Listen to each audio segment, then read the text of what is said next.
Kekasihku jatuh ke pelukan sepupuku. Pengkhianatan Dani dan Alia mengajarkanku banyak hal. Aku belajar untuk mengenali nilai diriku, untuk tidak menyerahkan seluruh kebahagiaanku pada orang lain, dan untuk selalu mendengarkan intuisi. Hidup tidak akan selalu berjalan sesuai rencana. Kadang, orang yang kita percaya justru adalah orang yang melukai kita. Tapi jangan pernah biarkan luka itu mendefinisikanmu. Kamu punya kekuatan untuk bangkit, untuk mencintai dirimu sendiri, dan untuk menemukan kebahagiaan yang sejati. Kamu cukup. Selalu cukup. Jangan lupa selalu dukung channel kita bersama dengan tulis sholawat Nabi di kolom komentar ya, biar kita semua selalu dalam hidup yang berkah. Tak perlu panjang lebar, mari kita simak bersama kisah paling pilu ini. Kekasihku jatuh ke pelukan sepupuku. Rahasia di balik senyuman. Kadang, pengkhianatan terdekat datang dari orang yang paling kita percaya. Aku, Maya, berdiri di depan kaca besar di ruang tamu rumahku. Matahari pagi menembus jendela, menyinari wajahku yang kusut. Tapi, bukan hari ini. Tidak ada pagi cerah, tidak ada rasa bahagia. Perasaanku hancur, seperti vas bunga yang jatuh dari meja, berantakan, tidak bisa kembali seperti semula. Sepupuku, Alia, datang menginap minggu ini. Dia selalu menjadi bagian keluarga yang menyenangkan, seperti adik yang tak pernah aku punya. Alia itu cantik, ceria, dan selalu punya cerita menarik. Suamiku, Dani, pun selalu menyukai keberadaan Alia di rumah kami. Tapi kali ini, aku mulai merasa ada yang aneh.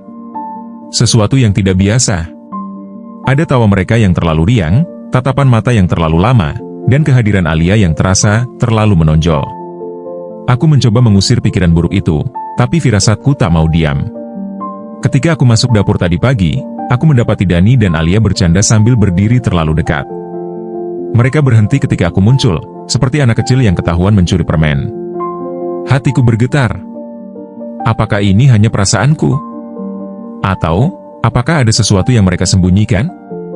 Bayang-bayang pengkhianatan. Malam itu, aku tidak bisa tidur. Aku terus berpikir, mencoba mengabaikan keraguan, tapi bayangan Alia dan Dani terus menghantui pikiranku.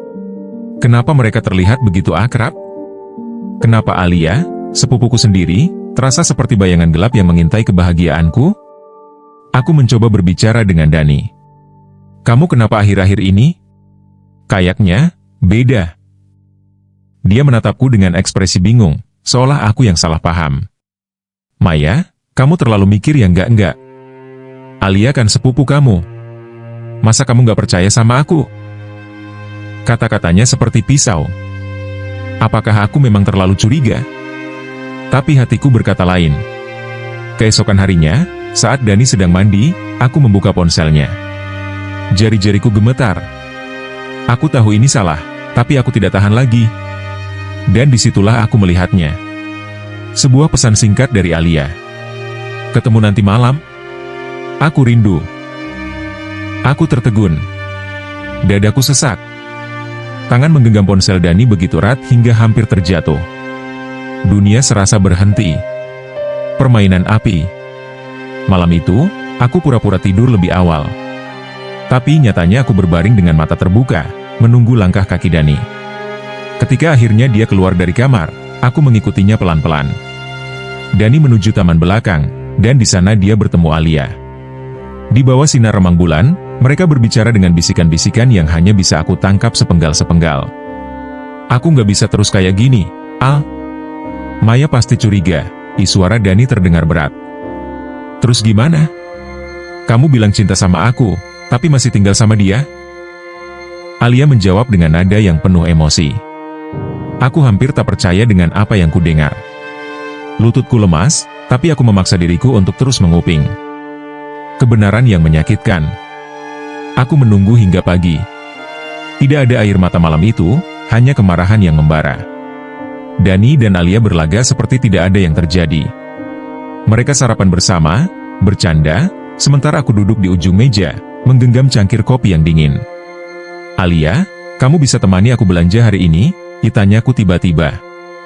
Alia menatapku kaget, tapi dia mengangguk. Di supermarket, aku mencoba berbicara dengannya. Alia, aku mau tanya. Apa kamu pernah merasa bersalah? Ditanyaku sambil memandangnya tajam. Dia tertawa kecil, mencoba mengalihkan. "Kenapa, Kak Maya?" Pertanyaan aneh banget. Aku menarik napas dalam-dalam.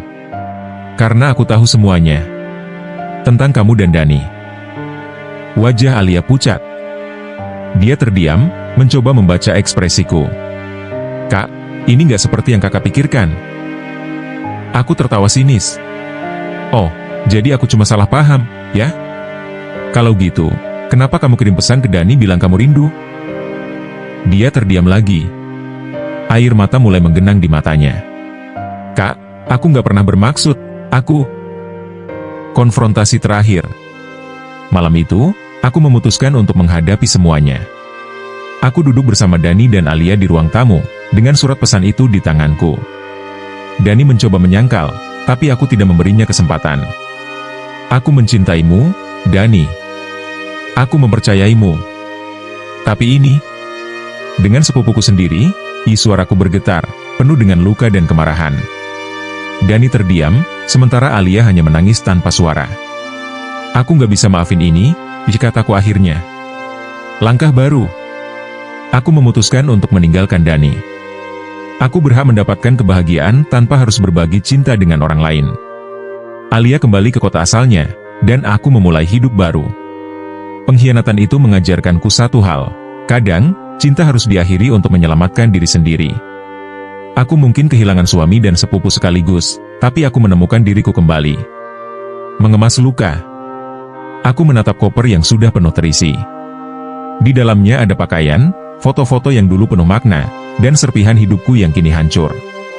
Air mataku jatuh perlahan, membasahi jemariku saat aku menggenggam foto pernikahanku dengan Dani.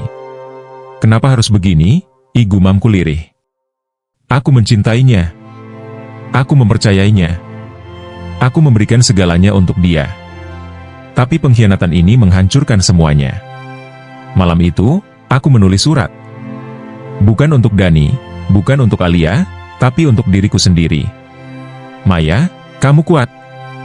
Kamu pantas mendapatkan cinta yang tulus.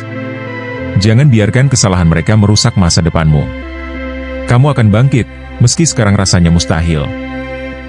Aku menutup surat itu dan menyelipkannya di dalam koper. Langkahku terasa berat ketika aku keluar dari kamar yang telah menjadi saksi bisu kebahagiaanku bersama Dani. Ini bukan lagi rumahku, melainkan tempat penuh kenangan pahit yang harus kutinggalkan. Pulang ke asal. Aku kembali ke rumah orang tuaku, tempat di mana aku tumbuh besar. Mereka menyambutku dengan pelukan hangat tanpa banyak pertanyaan. Hanya tatapan penuh pengertian dari ibu yang membuatku merasa aman. "Kadang, pulang adalah cara terbaik untuk menemukan jalan," kata ibu sambil mengusap rambutku. Aku menghabiskan malam di kamar lamaku, dikelilingi oleh poster dan kenangan masa kecil. Tapi malam itu, rasa sakit masih menyayat. Aku berbicara dalam hati. Kenapa aku nggak cukup buat dia? Apa aku salah selama ini? Tapi di tengah-tengah gejolak emosi itu, suara kecil di hatiku mulai berseru. "Kamu cukup, Maya. Justru dia yang gak pantas buat kamu." Pertemuan yang tak terduga. Beberapa minggu setelah aku pergi, Dani datang ke rumah orang tuaku. Aku menatapnya dari balik jendela, melihat pria yang dulu kucintai berdiri dengan wajah penuh penyesalan. "Maya, aku cuma mau ngomong. Aku salah.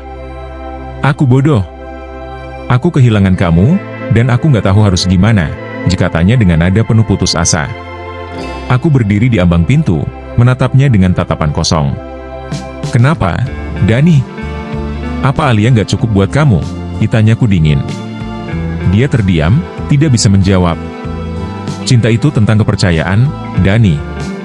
Sekali kamu hancurkan itu, nggak ada jalan untuk kembali. Aku sudah selesai dengan kita," kataku tegas. Hatiku sakit melihatnya pergi, tapi untuk pertama kalinya, aku merasa bebas.